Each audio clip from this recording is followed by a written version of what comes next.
Le fait qui, pour nous, ressort clairement et qui est d'une valeur immense est que Dieu a prévu qu'il y aurait des âges, des temps, des périodes au cours desquelles la révélation, la manifestation et la compréhension de lui-même augmenteraient.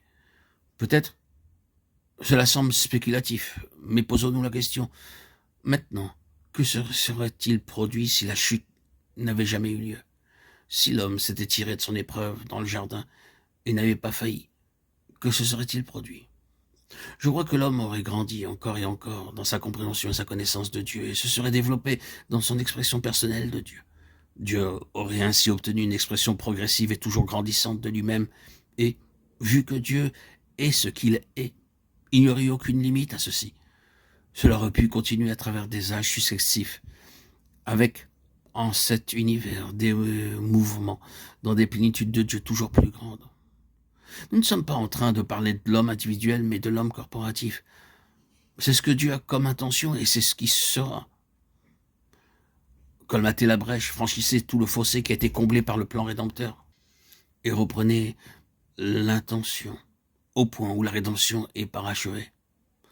Revenez au premier niveau de Dieu, triomphant sur l'ennemi, et prenez les choses à ce point. Qu'allez-vous avoir?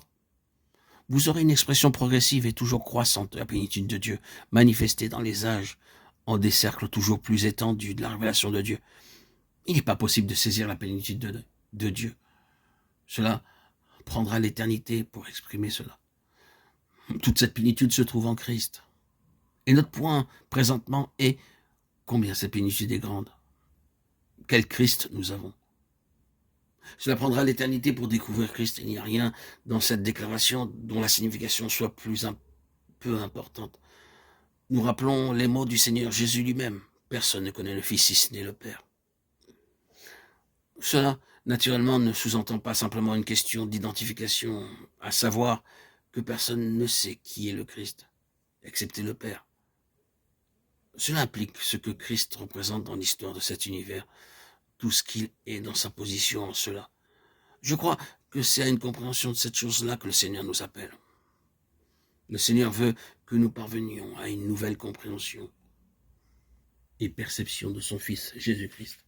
Et que cette perception soit notre chemin d'avant-garde, notre chemin pour croître, notre chemin vers la plénitude. Ceci, comme nous l'avons dit, est venu à être lié au dessein, au conseil divin concernant l'univers et l'homme en particulier. Sa signification centrale était en relation avec un type d'être créé, appelé l'homme. Et l'homme est une expression de la pensée divine, une image et une similitude de quelque chose conçu dans la pensée de Dieu. Ce sont les conseils éternels aboutissant au dessein éternel, le conseil de sa volonté.